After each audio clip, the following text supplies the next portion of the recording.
swali la talaka. Tunakumbuka? Maana kule nyuma tulizungumzia katika mambo tulizungumzia mtu pengine ameoa amemwacha mke wake talaka 3. Swali likaja, kwani hizo talaka zinakuaje, zinatokaje hizo talaka? Ingawaje huu mlango ulikuwa baada ya kumaliza mlango wa ndoa na tungefuata mlango wa nini? Wa talaka. Lakini tumeona kwa umuhimu wake tukaona tulijibu walau kiuwepesi, kwa maana ya kuchukua tule misingi muhimu ili mtu aweze kujua talaka ni kitu gani. Tunapozungumzia talaka tunazungumzia lile tendo la watu wawili kufanya nini? Kutengana katika nini? Ndoa yao. Lakini hii talaka sasa ina mipangilio yake na ina hukumu zake katika dini. Kwanza, talaka imegawanyika katika makundi makubwa mawili. Kuna talaka inaitwa sunni na kuna talaka inaitwa bid'ai. Kuna talaka sunni na talaka bid'ai. Talaka sunni ni ile talaka ambayo mtu ameitoa kwa kufuata taratibu za kisheria. Kwa mfano, sheria inamwambia mtu aache, anapoacha iwe talaka 1. Mtu akaacha talaka 1. Hii ndio inaitwa talaka sunni, maana talaka iliyofuata masharti na vigezo. Kwa hiyo mtu anapoacha, sehemu ya kwanza iwe sunni. Anapoacha kwa sunni, maana yake huyu mtu hatopata dhambi kwa kuacha kwake. Talaka itakuwa sahihi na wala hatopata dhambi. Kwa hiyo cha kwanza kuzingatia, kwanza iwe sunni katika idadi. Maana yake aache talaka 1. Ingawaje amepewa nafasi ya kuacha mara ngapi? Mara 3, lakini aache 1. Aache ya kwanza. Anaweza akamrudia mkewe au asimrudie, atajua yeye, lakini ikatokea akamrudia, aache ya pili. Ikitokea akamrudia ndio ije tena ya 3, ambayo maana yake kama mtu kama ni kujifunza inakuwa yani watu wao wameshajifunza, wameshajirekebisha vya kutosha. Kwa hiyo sehemu ya kwanza iwe talaka 1. Sehemu ya pili iwe ile sunni, inatakiwa ifuate vigezo vifuatavyo. Kwanza, yule mwanamke asiwe kwenye hedhi wala nifasi. Yani asiwe kwenye ada yake, ima hedhi kwa maana ada ya mwezi au nifasi kwa maana ile ada baada ya kufanya nini? Kujifungua. Huyu mwanamke awe msafi, awe tahara. Tena tahara yenyewe anatakiwa awe tahara ambayo lam yujamiha, hajafanya naye tendo la ndoa. Ndio maana talaka akapewa nani? Mwanaume. Yaani unataka kumwacha mke wako, si umeshakusudia kumwacha? Kwanza kama yupo kwenye hedhi, maana yake muache kwanza mpaka amalize. Akishamaliza, akishakuwa msafi sasa. Baada ya kuwa msafi kishamaliza, usikutane naye kimwili, usifanye naye tendo la ndoa, ndio umuache. Kwa hiyo ikitokea mtu amemwacha mke wake akiwa tahara, kwa maana sio hayupo kwenye hedhi, lakini tahara ile keshashiriki naye tendo la ndoa, maana yake nani, talaka hiyo tunasema sio sunni, haikufuata utaratibu. Maana yake aliyeacha atapata dhambi, pamoja ya kwamba talaka itakuwa ni sahihi. Kwa hiyo ni upande wa kwanza, unavyoacha iwe talaka sunni, iwe imefuata vigezo, kwa maana kwanza vigezo kwenye idadi, lakini pia vigezo vya nini?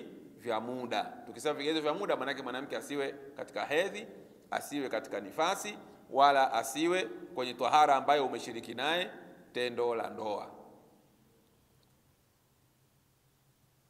Lakini pia tukisema bid'ai, kwa maana ya talaka ambayo haikufuata utaratibu, ni ile ambayo mwanaume anaacha kwa idadi ambayo pengine ameacha tu kwa awamu ya kwanza, mkupua kwanza kaacha talaka 2. Wakati sheria inamtaka aache talaka ngapi? 1. Yeye kaacha 2 au kaacha 3 kwa mpigo. Hii talaka tunasema ni bid'ai, haikufuata utaratibu. Lakini pamoja kwamba haikufuata utaratibu, mwanamke yule atakuwa amefanya nini? Ameachika, na huyu mwanaume aliyeacha atakuwa amepata dhambi. Maana amefanya makosa, amepata dhambi, na atawajibika kuomba msamaha kwa Allah subhanahu wa ta'ala. au mwanaume akamuacha mke wake akiwa katika hedhi. Akimuacha katika hedhi, tunasema talaka hii ni bid'ah, haikufuata utaratibu, lakini mwanamke atakuwa amefanya nini? Ameachika. Mwanamke yupo katika nifasi, tunasema hii haikufuata utaratibu, lakini mwanamke ameachika. Talaka mwanamke amemuacha kwenye tahara, lakini tahara ile ameshashiriki naye tendo la ndoa, tunasema talaka hii haikufuata utaratibu, lakini mwanamke yule atakuwa amefanya nini? Ameachika.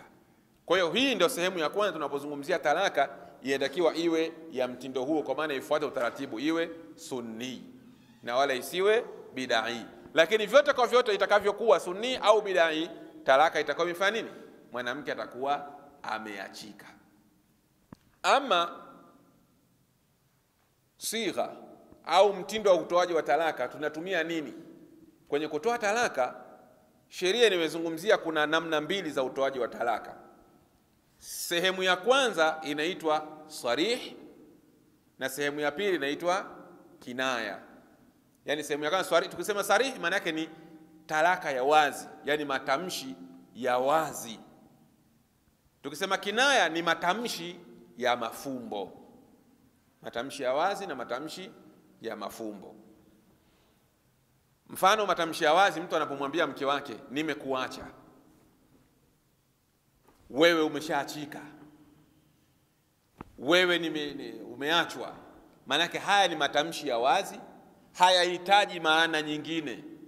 Uwe umekusudia kutoka ndani ya moyo wako au unafanya masiala. Talaka tutasema mwanamke ameachika. Talaka inayokuja na matamshi ya wazi huwa haihitaji aliyekusudia, aliyetoa matamshi hayo amekusudia au amefanya masiara, mwanamke atakuwa ameachika.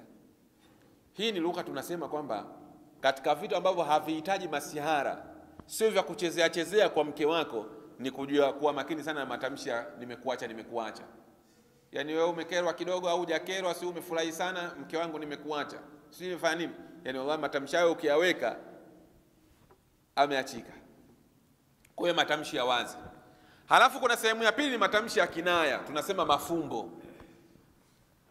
Mfano, nenda kwenu,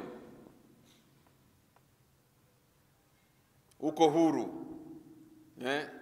Yaani matamshi wanasema, si ndio? Sina haja na wewe. Yaani matamshi ni ya mafumbo. Mtu akisema matamshi kama haya anabidi aulizwe, bwana, ulichokisema umekusudia nini? Ni talaka au kitu gani? Akisema ndio talaka, basi mwanamke huyo atakuwa amefanya nini?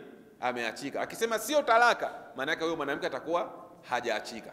Kwa hiyo yakiwa matamshi ya wazi hayahitaji kuulizwa aliyesema, bali kwa kusema kwake tu tayari mwanamke amefanya nini? Ameachika. Yakiwa matamshi ya mafumbo, basi mwanamke yule aliyeacha tutataka tujue. Miongoni mwa mafumbo ni maandishi. Miongoni mwa mafumbo ni maandishi. Yani sio talaka tuliyozoea imeandikwa kwenye karatasi. Na wengine wanasema ukiandika kwenye karatasi yale matamshi ya wazi maana yake itakuwa, lakini wengi wanasema kwenye mafumbo kwa maana ile karatasi, ukiandika karatasi mimi fulani nimemwacha sio nini. Wengine wanasema ile ni ya mafumbo. Tutaangalia, tutakupa bwana. Wengine umempa talaka mkeo, umemwandikia vile, ukimpelekea mzazi anakuambia njoo baba, ukifika anakuambia hebu nisomee hiyo, mimi fulani nimemwacha. Ukishasema tu tayari wewe umeshaacha. Kwa hiyo kama hukukusudia kwa lile fumbo lako kuacha, basi ukiambiwa soma wewe usisome. Lakini kumbuka, haya makusudio na maazimio yapo ndani ya moyo wako. Mimi na yule pengine tumefika pale hatujui, lakini Mungu anayejua yaliyopo ndani ya moyo wako na anajua nini ulichokikusudia. Ukiamua kuwaongopea watu, Mungu hujafanya nini? Hujamuongopea. Na watu huwa wanahukumu kulingana na maelezo yaliyotoka. Wale mahakimu walikuja pale kuhukumu, kukuuliza wewe, wanahukumu kulingana na maelezo uliyoyaeleza. Uliazimia ndani ya moyo wako, wao hawayajui. Kwa hiyo ni sehemu kwa maana ya talaka ya mafumbo. Talaka ya mafumbo yenyewe hayahitaji nia. Ila talaka ya mafumbo ikitokea, kuna baadhi ya nyakati wanasema itakuwa ni talaka bila ya nia. Kwa mfano, ikitokea mafumbo umemwambia wakati mna ugomvi, Umemwambia wakati mna nini? Mna ugomvi, yani mmegombana, umekasirika, si umefanya nini, hapo ukisema nenda kwenu, hiyo inahesabika ni talaka. Kwa hiyo ukiwa umekasirika, umegombana na mke wako, usitumie matamshi yale ya nini tunasema, ya mafumbo. Nenda kwenu, uko huru, sina haja na wewe. Haya matamshi ikiwa katika halul ghadab, hali ya kukasirika, hali ya ugomvi, basi wanasema hata kama yale matamshi ya mafumbo nayo pia yatahesabika kuwa ni talaka.